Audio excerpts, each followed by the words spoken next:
Em nome de Jesus. Amém. Amém.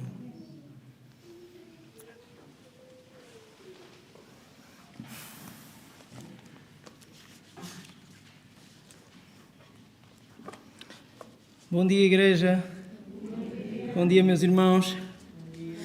Também saudar de uma forma particular também os irmãos que nos estão a ouvir através do YouTube e que estão, limitados de poderem estar aqui connosco. De uma maneira global, saudar-vos num dia que é especial para os desbravadores. E eu gostava de vos perguntar, só porque hoje é o dia dos desbravadores, a farda ficou toda em casa, não é? Ficou em casa. Muito bem, mas sabem que na realidade hoje tem toda a gente uma desculpa, porque efetivamente a comemoração do dia do desbravador, Dia Mundial do Desbravador, não é neste sábado, mas foi no sábado passado. Mas por motivos de agenda e de calendário também daqui da igreja não foi possível fazer esta apresentação hoje, mas pela graça de Deus hoje podemos estar aqui à nossa frente. Mas sabem que quando eu penso nisto, eu acho interessante porque a mensagem desta manhã vai-nos falar de alguém que também, para mostrar o seu exemplo, não precisou de farda. E eu gostava de vos lançar um desafio, antes de começar, eu gostava de vos lançar um pequeno desafio. Quantos daqueles que aqui estão hoje, se tivessem a oportunidade de estar num pavilhão desportivo, por exemplo, com milhares de pessoas a assistir, e aparecesse um atleta de topo, vamos dizer, sei lá, basquetebol, por exemplo, um dos melhores jogadores do mundo, e que de repente esse jogador de topo dissesse assim: eu quero alguém para vir jogar 1 contra 1 comigo, quantos é que levantariam a mão? Provavelmente ninguém, não é? Mas imaginem que vocês estão lá no meio, nunca jogaram basquetebol na vida, mas de repente eu vou. O que é que acham que as outras pessoas iriam pensar? Coitado, vai ser esmagado, não é? Aquilo vai ser uma derrota. Agora imaginem nós estarmos, por exemplo, num acampamento e de repente aparecer alguém com um nome mundial, como por exemplo Cristiano Ronaldo, e chegar ao pé de nós e dizer assim: eu quero alguém, quem é que aqui quer jogar 1 contra 1 só comigo? Quem é que levantaria a mão? Nunca aqui ninguém jogou futebol na vida, quem é que levantaria a mão? Ninguém, não é? Mas vocês estão lá no meio deste grupinho e de repente eu vou. O que é que acham que as pessoas iriam pensar também? Uma derrota certa. Não é? Uma derrota certa. E porquê? Porquê que seria uma derrota certa? Porque do outro lado estaria um talento muito maior do que o nosso, não é? Estaria uma força muito maior do que a nossa. Estaria alguém que seria muito mais forte do que nós. Sabem que aqui há alguns anos atrás um cientista político fez um estudo, fez uma investigação. E ele fez uma pesquisa de todas as guerras desde há 200 anos para cá. E ele estudou todas essas guerras. Mas havia uma particularidade. Nessas guerras, as guerras que ele estudou eram guerras onde a força, o exército mais forte, era 10 vezes ou mais forte do que o outro. E em todo esse estudo que ele fez, ele chegou a uma conclusão. Ele chegou à conclusão que a força militar mais forte vencia as batalhas cerca de 71,5%. E os irmãos dizem assim: naturalmente, são mais fortes.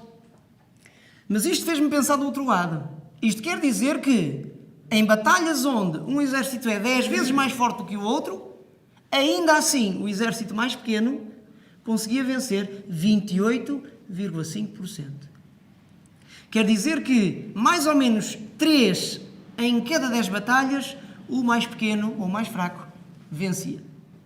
E este cientista ficou intrigado por isto e começou a pesquisar mais fundo. E então ele chegou a outra conclusão. Ele reparou que nestas batalhas também, ele descobriu que quando o lado mais fraco faz duas coisas. A. reconhece as suas fraquezas e B, adota uma estratégia, vamos dizer assim, fora do vulgar. Perante estas duas situações, A com B, a percentagem de vitórias do mais fraco subia de 28,5% para 63,5%. Eu vou repetir outra vez. Quando o lado mais fraco, primeiro, reconhece a sua fraqueza perante o opositor e, segundo, adota uma estratégia pouco convencional, pouco vulgar. E perante estas circunstâncias, nós víamos uma percentagem de vitórias aumentar muito, quase para o dobro. Para o dobro. Interessante, não é? A história desta manhã, eu não sei se já temos, se podemos colocar a nossa apresentação. A história desta manhã tem por título Eu Vou. E na história desta manhã, nós vamos também lembrar aqui a história de dois exércitos. Um desses exércitos era não mais nem menos do que o povo de Israel. O outro exército era um exército extremamente chato. Durante muito tempo, fustigou o povo de Israel, o exército de Israel, constantemente. Que era o exército dos filisteus. E sabem que, nesta altura da nossa história, estes dois exércitos estão num impasse. E porquê? Porque, no momento da nossa história, estes dois exércitos encontram-se num vale. E quando se encontram num vale, vocês imaginem um vale, temos cordilheira de um lado e cordilheira do outro, temos o exército de Israel no cimo de um monte e temos o povo filisteu, o exército filisteu, do outro lado do monte. E eles estão num impasse porquê? Estão num impasse porque, para um dos exércitos atacar o outro, o que é que tem que fazer? Tem que descer a encosta, subir pela encosta contrária e automaticamente ficava exposto ao ataque do inimigo. E, portanto, teria uma derrota muito mais próxima de se assegurar. Então o que é que isto fez? Fez com que nem uns nem outros se decidissem atacar. Até que os filisteus adotam uma outra estratégia. E era uma coisa comum, era uma coisa normal na altura, na antiguidade, em batalhas, era uma coisa normal. Resolver disputas, resolver problemas entre povos, colocando apenas um soldado mais forte contra outro soldado mais forte. E o soldado mais forte de um lutava contra o outro e quem vencesse resolvia o problema. Evitava-se o quê? Evitava-se derramamento de sangue, enfim, mortes desnecessárias. E então resolveram assim. E os filisteus vão fazer exatamente isso. E o que é que eles se lembraram? Enviaram um soldado. Mas não era um soldado qualquer. Segundo nos diz o nosso relato, acho que toda a gente já sabe quem estou a falar, não é?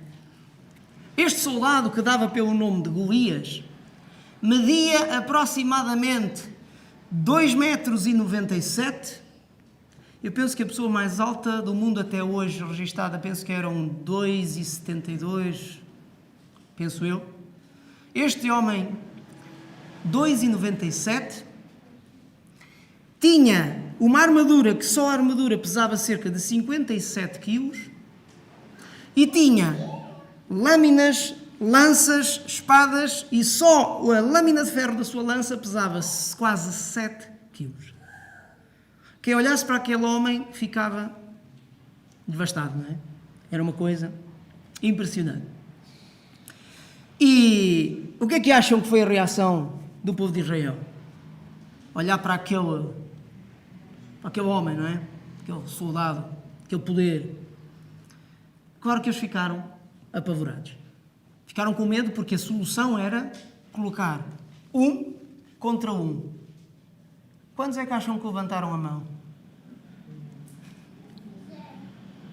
Mas, no meio de tudo isto, houve alguém que no meio desta situação, tal como nós no meio do pavilhão ou no meio do estádio, levantamos a mão e dizemos eu vou. E eu gostava de convidar aqui a minha Sarinha, não sei se ela quer vir aqui à frente. Eu gostava de convidar aqui a minha Sarinha, e a Isa, se quiser vir, também pode vir. Eu gostava que a Sarinha nos apresentasse esta personagem hoje.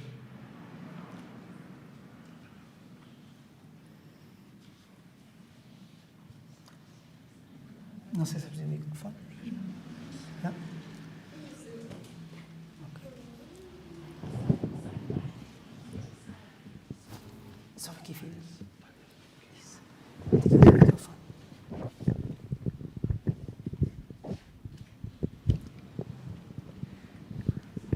Ela não estava a contar, vamos ver.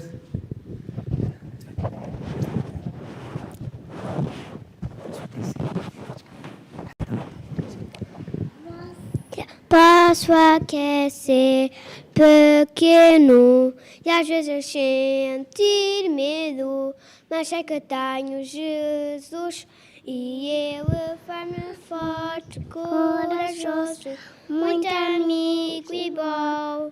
Faz-me sorrir, cantar bem alto e crescer, como Davi.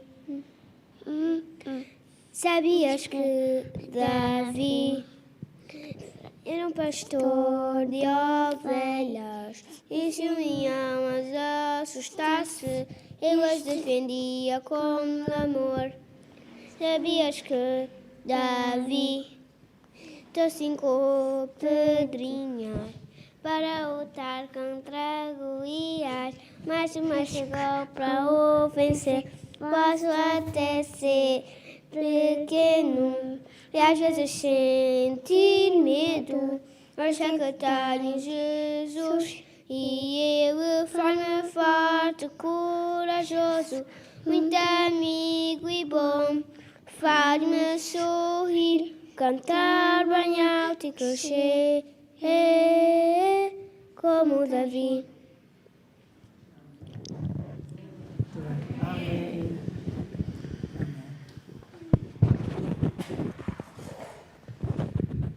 Obrigado à Sarinha, obrigado à Isa. Elas não estavam a contar, falámos disto no carro, mas ninguém ensaiou nada.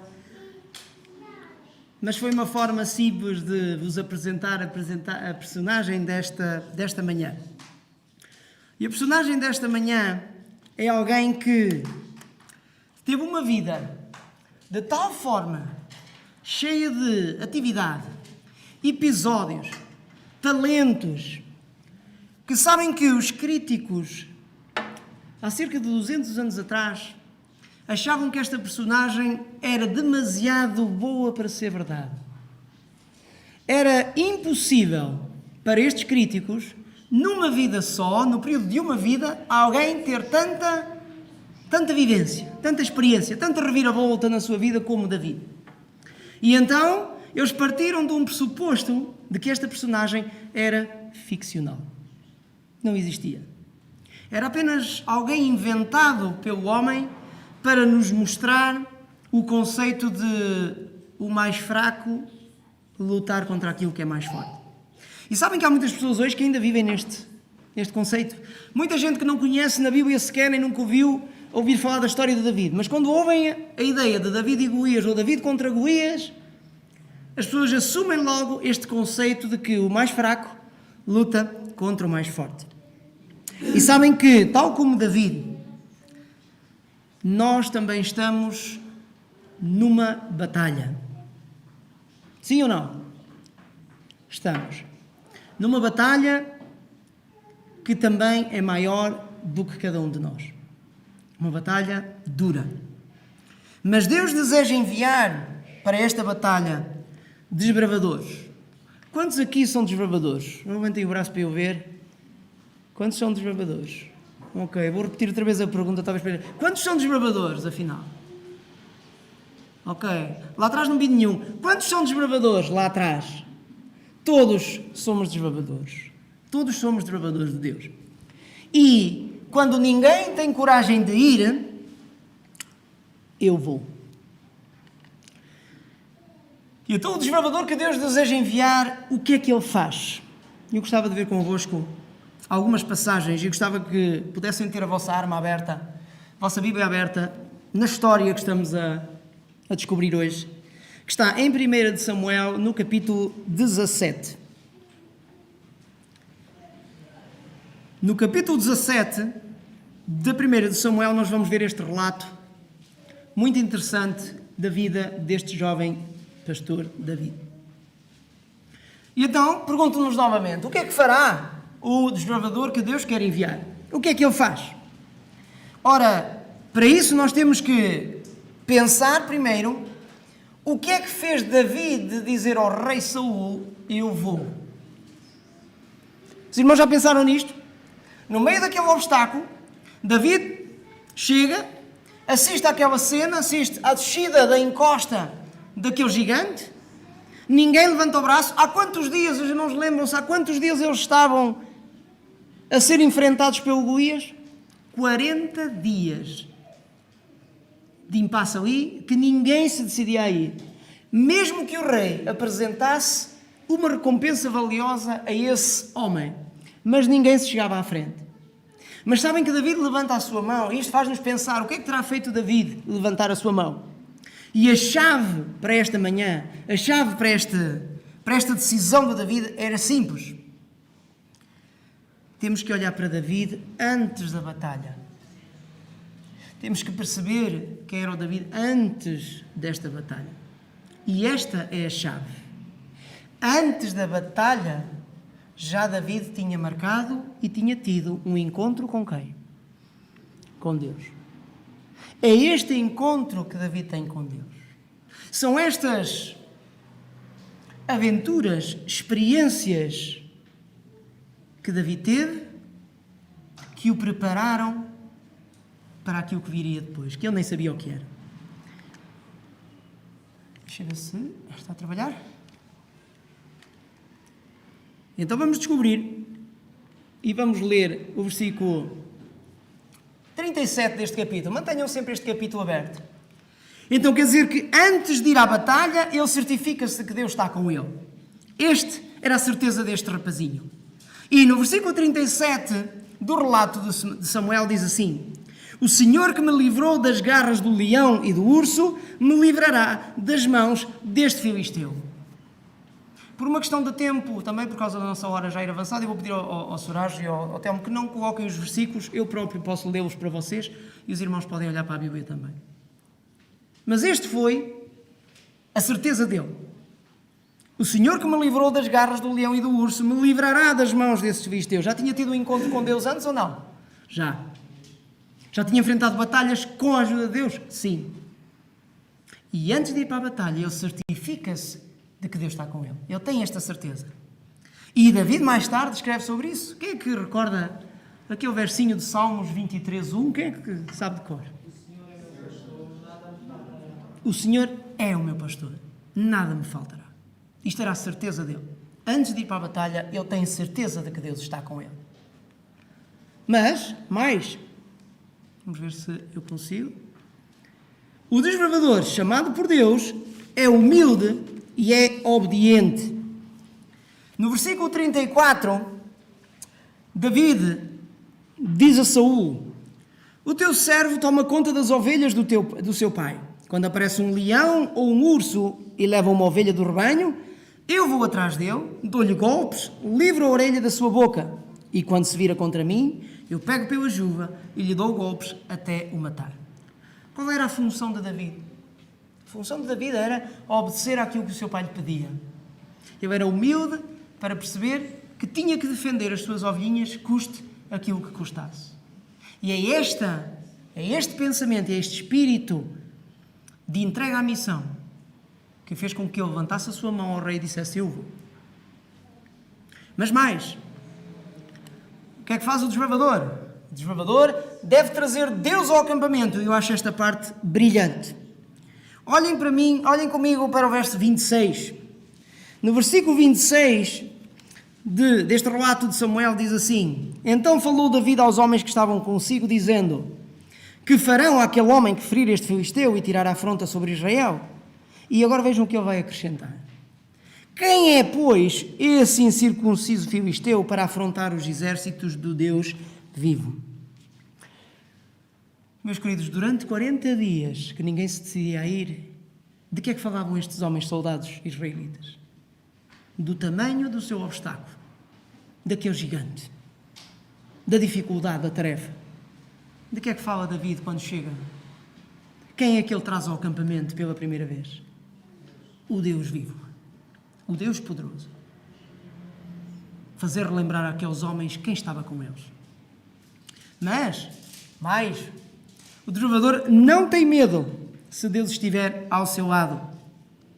E vejam que David tinha tanta confiança em Deus, que no verso 32, que é o verso-chave da mensagem desta manhã também, diz que David diz a Saul que ninguém deve ficar com o coração abatido por causa desse filisteu. Não se deixem abater. O teu servo irá e lutará com ele. Não há medo. Mais tarde, em Salmos 125:1, que ali aparece, David também diz isto. Diz que os que confiam no Senhor são como o monte Sião, que não se pode abalar, mas que permanece para sempre. Uma fé inabalável, uma fé que não abana, que não tem medo de enfrentar obstáculos. O desbravador que Deus quer enviar, quando vai no nome do Senhor, não ouve vozes negativas. No verso 33, Saul teve esta expressão com ele. Os irmãos podem acompanhar aí. Respondeu Saul: você não tem condições de lutar contra este filisteu. Tu és apenas um rapaz. Ele é um guerreiro desde que é novo. Vozes negativas. Tu não és capaz. Tu não consegues. És pequeno demais. O obstáculo é demasiado forte. E vejam o que é que David vai responder a este rei no verso 37, que já lemos há bocadinho.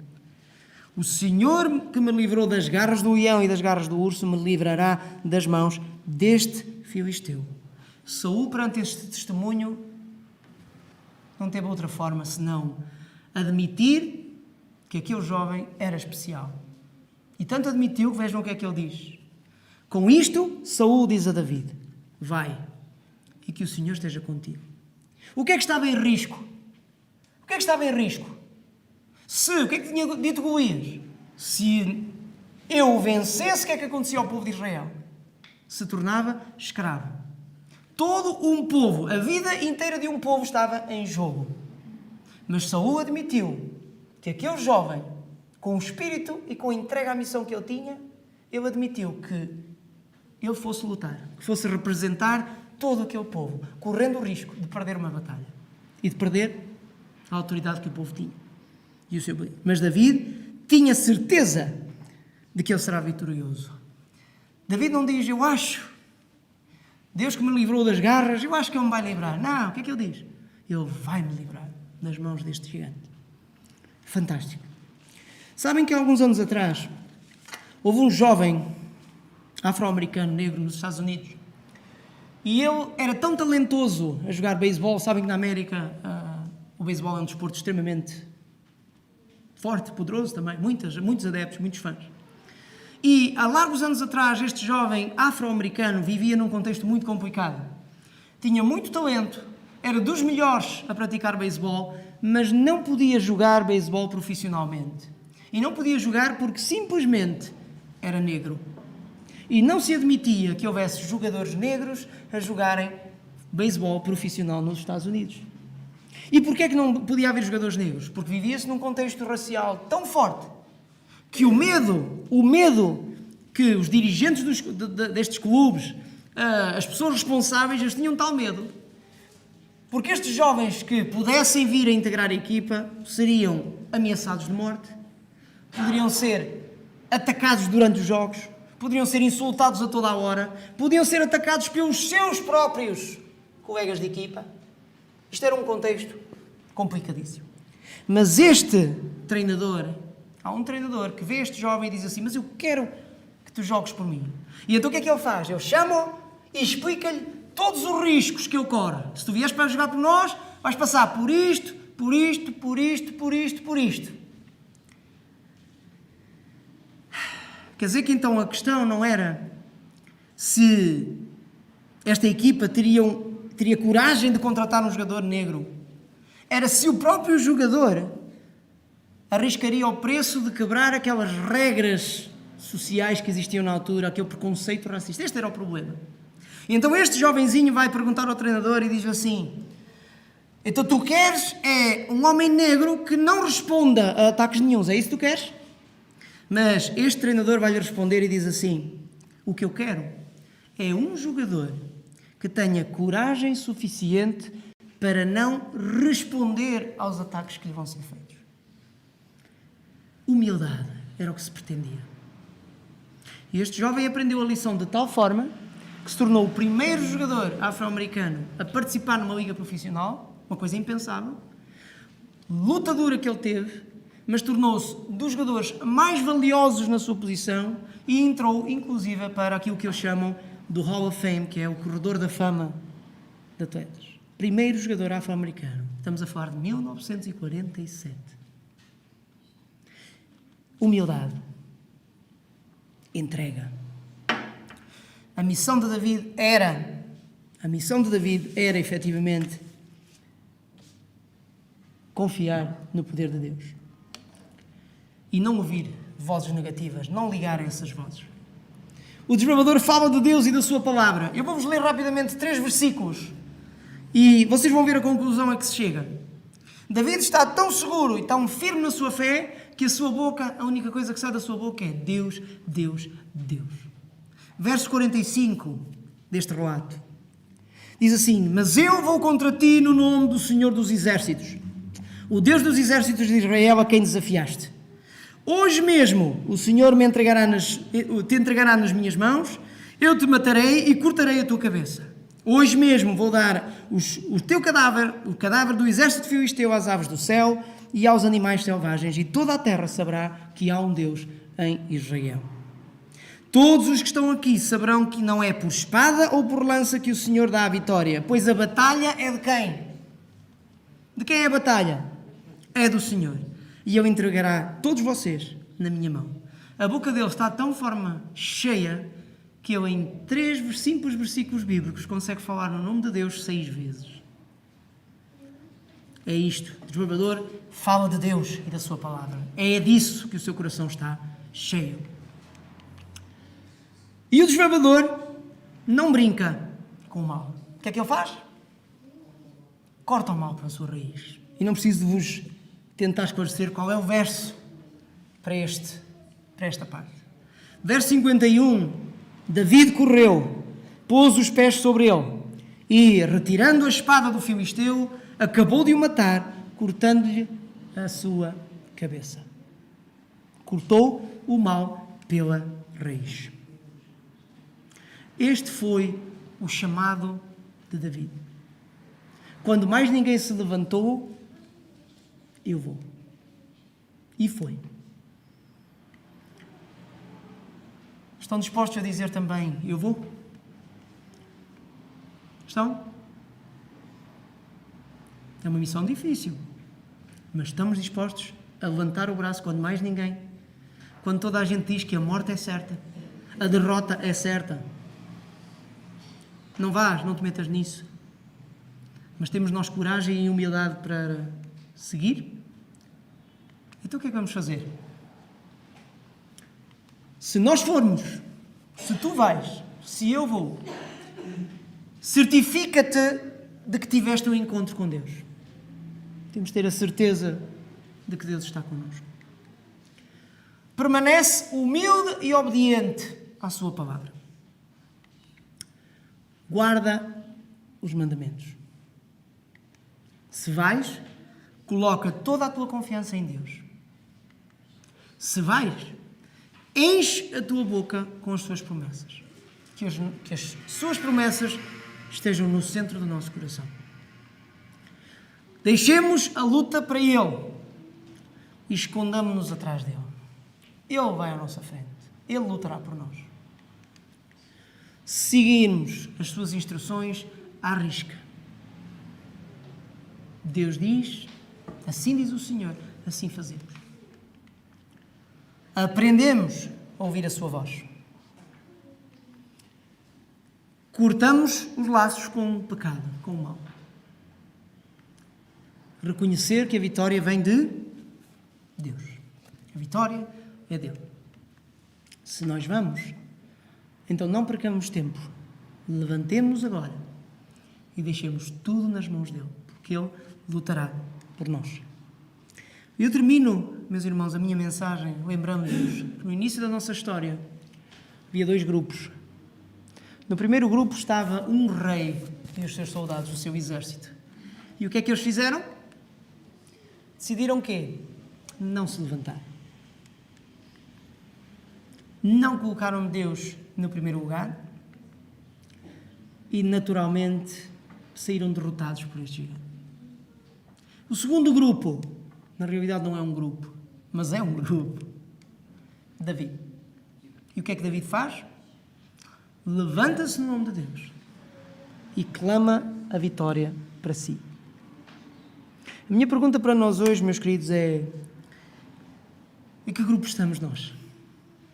Qual é o nosso grupo? Somos nós aqueles que, quando o obstáculo é difícil, a luta é difícil e o preconceito se levanta, ficamos quietinhos? Ou somos nós aqueles que se levantam no nome de Deus, dão testemunho e mostram aos outros quem é o Deus que vai à nossa frente?